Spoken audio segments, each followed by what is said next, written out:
No início do século XX, o Império Russo era o segundo maior império do mundo depois do Império Britânico. O Império Russo tinha uma extensão territorial que ia do norte da Ásia até o leste da Europa. Países como a Ucrânia, Polônia e Hungria, todos faziam parte do Império Russo.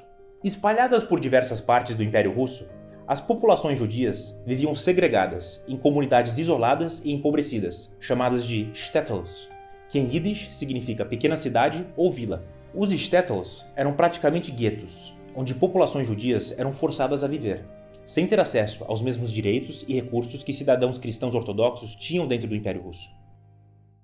Conduzindo vidas difíceis e marginalizadas dentro dos shtetls, os povos judeus criaram um forte senso de comunidade e união para poderem sobreviver dentro de um sistema que os odiava. A música, a dança e as festividades religiosas eram todas atividades que mantinham essas comunidades unidas, servindo como uma válvula de escape de toda a opressão que eles viviam. Must scramble for a living, feed a wife and children, send his daily prayers, and who has the right, as master of the house, to have the final word at home? The Papa, tradition, the Papa, tradition.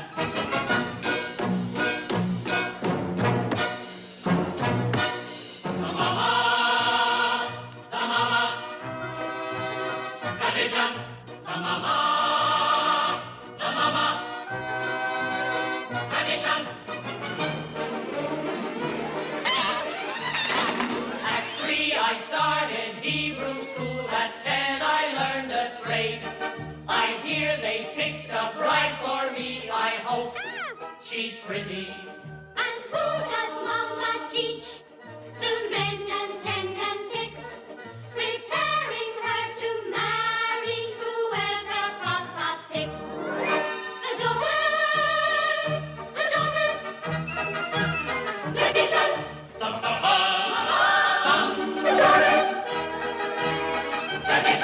May I ask you a question? Certainly, Labish. Is there a proper blessing for the Tsar? A blessing for the Tsar, of course. May God bless and keep the Tsar far away from us.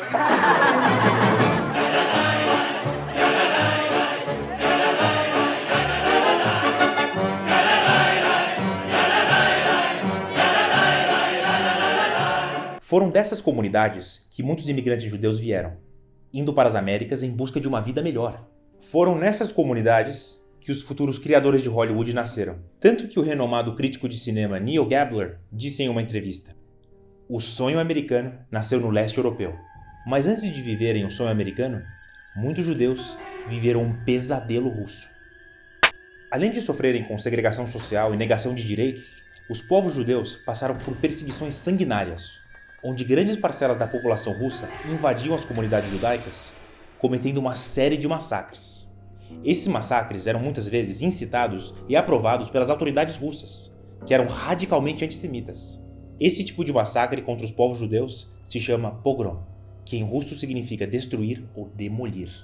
Casas foram queimadas, mulheres foram estupradas, homens assassinados e crianças espancadas, sem nenhuma piedade, pois o objetivo dos pogroms era dizimar a população judaica das terras russas. Tanto que a Noite dos Cristais, na Alemanha nazista, na noite de 9 e 10 de novembro de 1938, foi fortemente inspirada pelos pogroms do Império Russo, que aconteceram décadas antes. Entre 1881 e 1882, e depois entre 1903 e 1906, uma série de pogroms foram organizados, massacrando milhares de judeus em todo o Império Russo.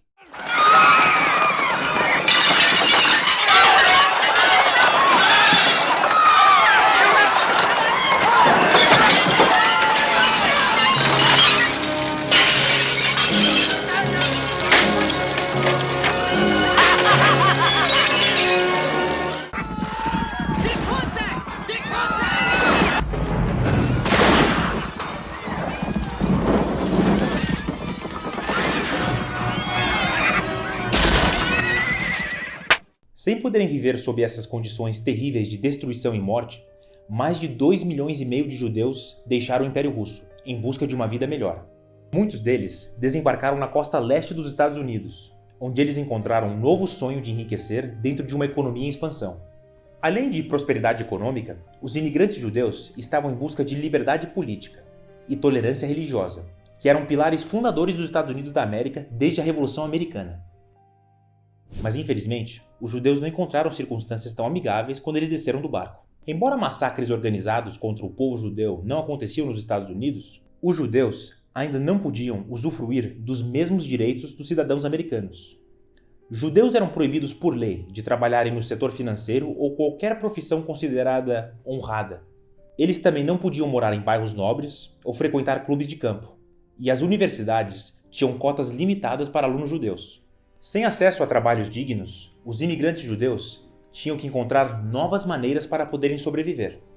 Querendo escapar de uma sociedade que os odiava na Rússia, os povos judeus ainda encontraram opressão nos Estados Unidos, onde eles ainda eram segregados nos piores bairros, longe do resto da população.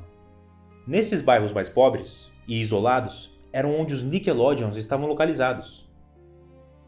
Tendo que sobreviver a uma vida difícil, muitos jovens imigrantes judeus encontraram uma válvula de escape e um senso de esperança através do cinema. Foram dentro das salas apertadas e sujas dos Nickelodeons que os futuros magnatas de Hollywood encontraram a sua paixão. Esses futuros magnatas chegaram nos Estados Unidos sem um tostão no bolso. Muitos chegaram como crianças ou adolescentes, e para poderem ajudar os pais a sustentar a casa, eles já começaram a trabalhar desde cedo, desenvolvendo um forte espírito empreendedor.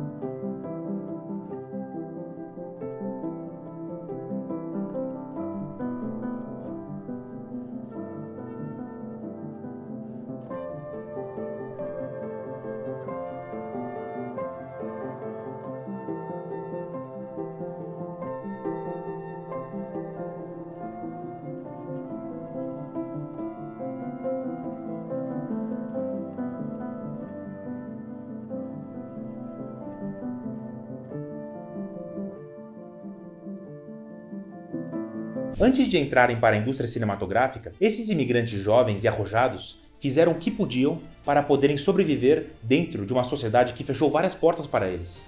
O futuro fundador da gloriosa MGM, Louis B. Mayer, começou vendendo sucata para ajudar a família a sobreviver. Carl Laemmle, o futuro fundador da Universal Studios, mais conhecido como a Universal, começou vendendo tecidos. Samuel Goldwyn, que fundou a MGM junto com Louis B. Mayer, começou vendendo luvas. O futuro fundador da Paramount, Adolph Zukor, vendia peles. E os irmãos Warner, os famosos Warner Brothers, chegaram a vender bicicletas, carnes e até mesmo consertar e engraxar sapatos, para poderem pagar as contas. Não é à toa que esses jovens imigrantes trabalhadores e corajosos criaram a indústria do cinema como conhecemos hoje, pois todos eles passaram por jornadas épicas de conquista e superação. Antes do glamour dourado nas terras ensolaradas da Califórnia, eles passaram pelo terror sombrio nas terras gélidas da Rússia. Escapando por pouco da morte, esses imigrantes ainda tiveram que criar novas maneiras para poderem sobreviver dentro de uma sociedade que ainda os marginalizava. Ao desenvolverem um forte espírito empreendedor, vendendo qualquer coisa que eles colocavam às mãos, esses jovens imigrantes acabaram encontrando uma nova forma de ganhar dinheiro, através de uma nova carreira, que na época não era considerada muito prestigiosa, uma carreira no cinema. Além do cinema servir como uma válvula de escape para esses jovens imigrantes em tempos difíceis, o cinema podia ser uma grande oportunidade econômica. Depois de terem sofrido em diversos momentos difíceis em suas vidas, esses jovens imigrantes sonhavam com tempos mais prósperos e um mundo melhor. E através de suas visões sonhadoras, eles enxergaram o potencial magnífico e ainda não explorado do cinema.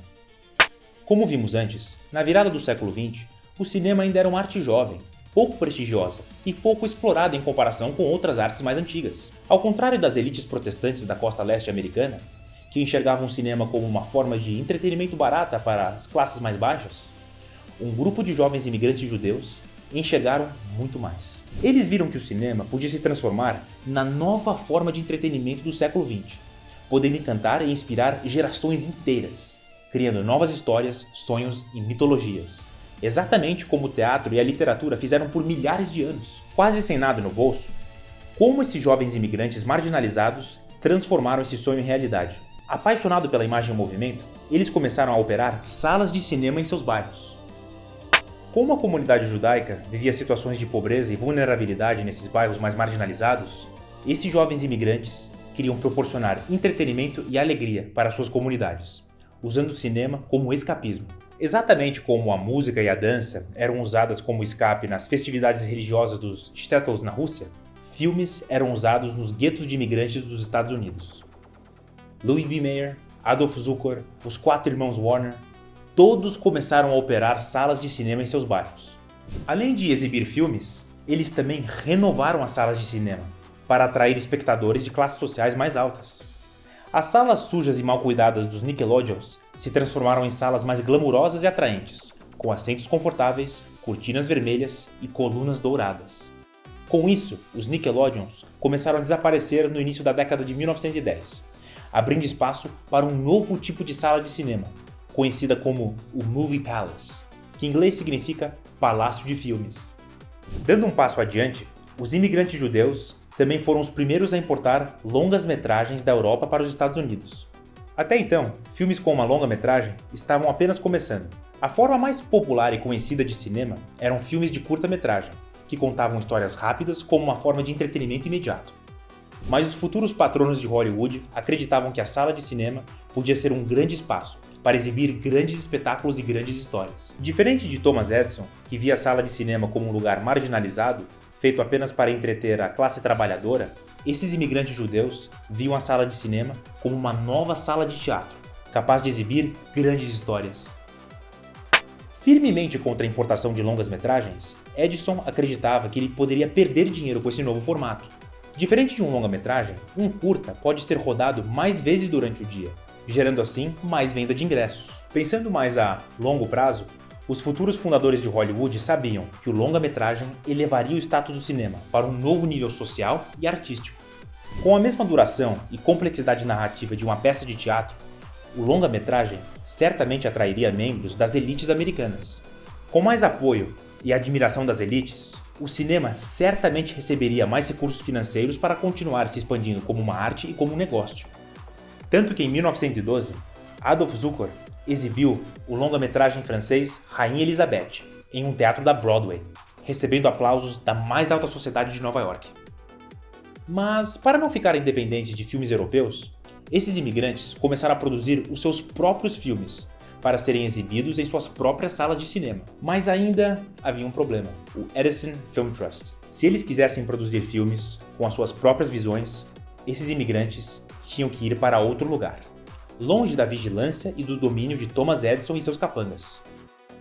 O que esses imigrantes iriam fazer? Desistir de uma indústria dominada por alguém que estava contra eles? Voltar a vender outros produtos? Voltar para a Europa, onde eles foram perseguidos e quase mortos? Nada disso. Esses imigrantes foram para outro lugar para escapar das garras tirânicas de Thomas Edison. Mas eles não voltaram para o leste do Atlântico. Eles decidiram ir para o extremo oeste da América, na costa pacífica. E é aqui que voltamos para Hollywood.